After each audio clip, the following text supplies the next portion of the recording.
then we're going to sew the block B together.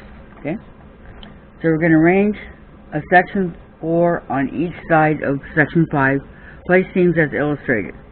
Okay, section 5, section 4. What they're going to do is they're going to go over like you would do on your others. You're going to take this and go over this way. This one's going to go over this way, and you're going to sew 1/4 inch down here, and you'll have your next blocks. See how they got seam, but this is what it looks like. They did one. If you look down here, they did one of them.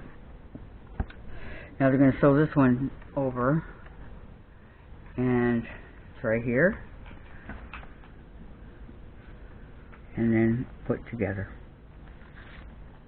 And that's going to be your block. So this is block A, and this is block B. Okay, so when we get done with that, we're going to stack the blocks.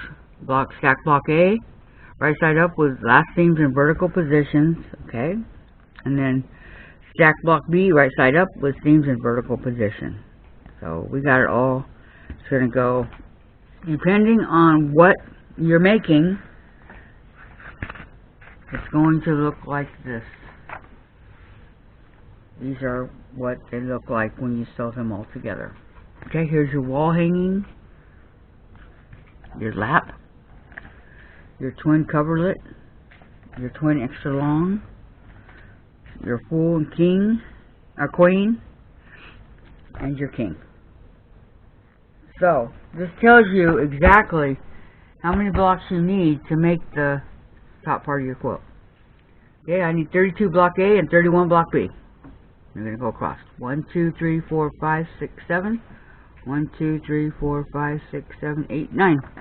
Okay, 7 blocks across, 9 blocks down. So that's what I need for mine.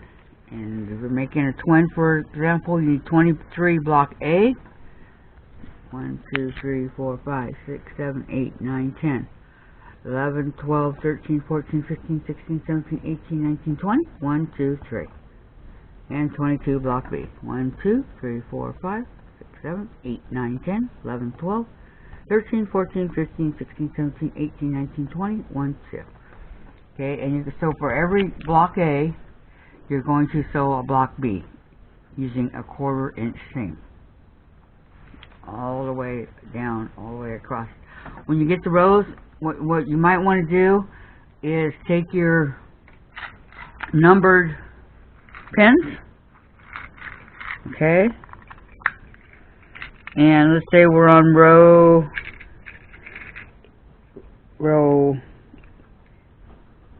7, okay, attach it to row 7 right here, the last row. Put it in the material to row 7, so you know that you're on your last row. Okay, these pins are really cool, and they're not that expensive. Okay, so the reason why I did 1, 3, 5 on my first ones that I did is because these are the even ones. 2, 2, 4, 6. You got 1, 2, 3, 4, 5, 6. So those are even, and I knew that was going to happen. So I needed the 2, the 4,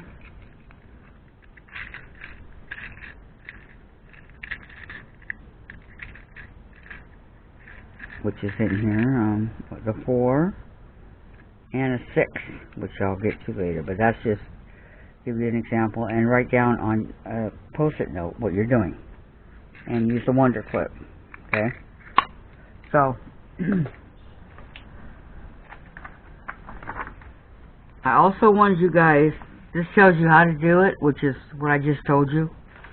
You're going to flip that one over to that one, and then this one over to this one, and that one like that, and that one like that. What I usually do is I go in groups of 2.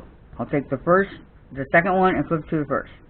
So down the side, 1/4 inch, and then I'll take this last one and put it on the second to the last, and sew down the side, and I'll do the middle on both sides because it's going to end up like that anyway. So everything's going to be a 1/4 inch as you go along. And right here, see how it says to label, number what you're doing so you don't get confused.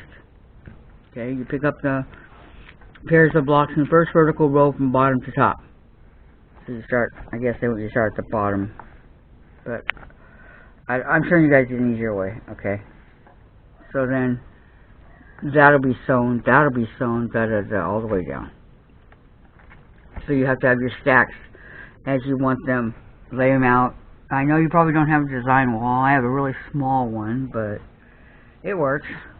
And then you go, this would be on top, and then that'd be under it, that'd be under that, that'd be under that, and that'd be under that. Then that's row 1. So row 2. Block B, block A, block B, block A, block B, row 2. Under each other. And so on. Okay? Over here, they're telling you to pick up blocks A and B from rows 1 and 2, lock seams together, you stretch or ease in between, and sew. Okay, sew seams in the same directions as they have been pressed. Do not cut the thread. Okay. Pick up next pair of blocks, place them right after the first 2. This really gets confusing, but it's going to work. It's all going to be sewn together the way I kind of got it going easier. This is really confusing for you. Because number 1, it's not going to be these 2 together. It's separated by these. So, but I know this is the right side, that's the wrong side. That's what they're showing you. Okay. And then we're gonna take the rows, like row 1. We're gonna flip row 2 to row 1 and sew together going this way. And then row 3, row 4 and 3, sew them together. So on down the line till you get to, you know, all that you have, the 9 or whatever it is, okay? And then you'll have, and then iron open the seams. Always iron open the seams. And this is going to be done at 1/4 of an inch for each and everything you're doing, okay? Now, they have borders. If you want to do a border, that's fine. I prefer to do the double bias fold quilt binding. Okay. We can add a border and then add the binding if that's what you want to do. Or you can add as many borders as you want. If you want to have 2 or 3, that's fine. But we have to bind it with this. And I'm not sure how many of these you need. I have a whole bunch of them at the moment. Like I said, I'm not sure. This is called I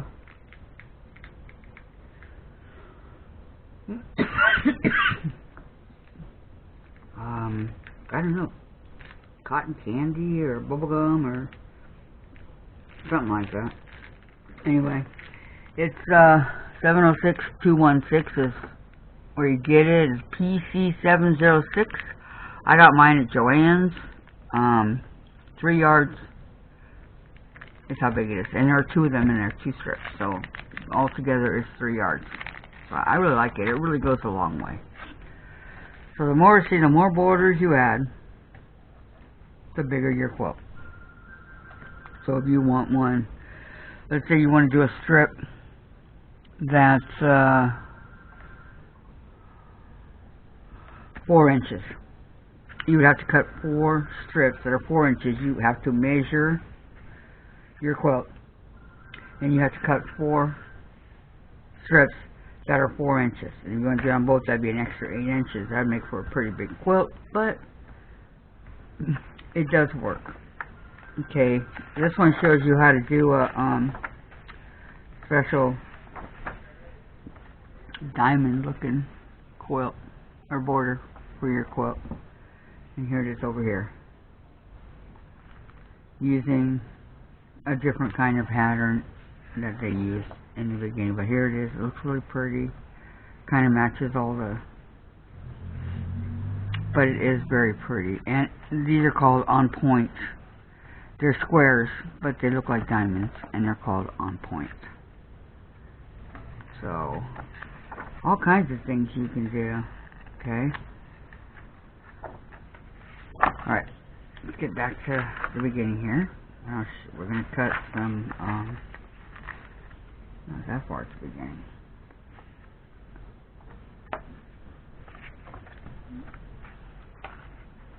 Okay, right here. Okay, my color of choice is white.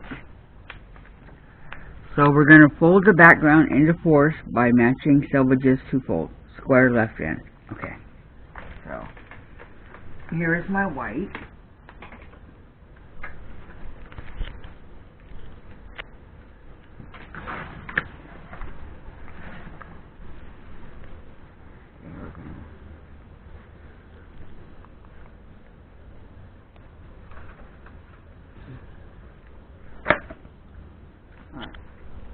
They want us to cut off. I got like 4 something yards here. I gotta work with. Not super easy. Okay, what I want to do is I want to cut a lot of this off. So, let's see if I can even it out a little bit better. Okay. And very slowly cut the salvage off right here.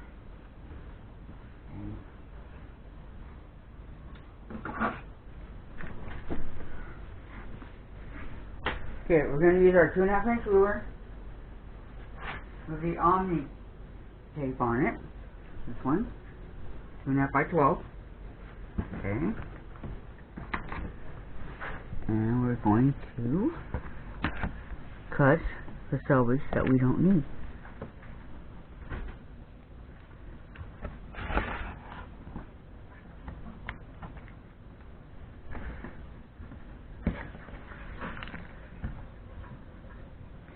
So you press really hard.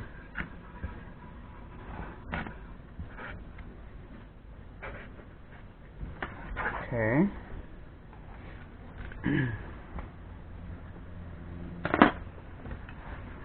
I have to refold this. That's right off the rule.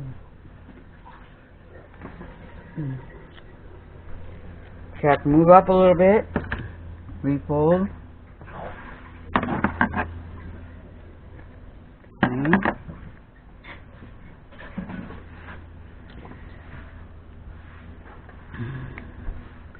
Okay, make sure that it's even here. As best as you can. I mean, I've never seen it that far over on anything before, but here it is. Okay, so line up your ruler. You see these little dots right here, and the threads right here that are coming off. That's what I want to cut off. I don't want those in my quilt. Okay.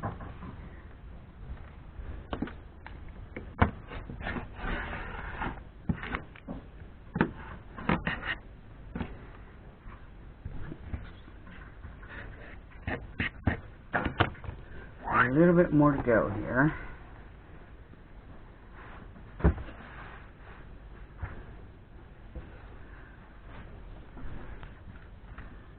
Let me see. Line it like this.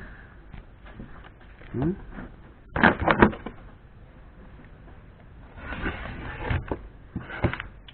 I think I pressed really hard on this one. Weird. And the end. Okay. So.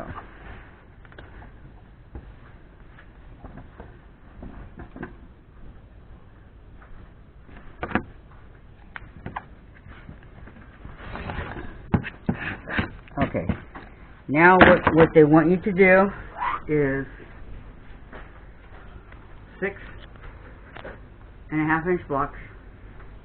So let me take the part that I just cut, which is right here. Okay. Fold it over. I don't want to cut any more off of here because I don't know if I'm going to need it or not. So I'm just going to work with what I've got.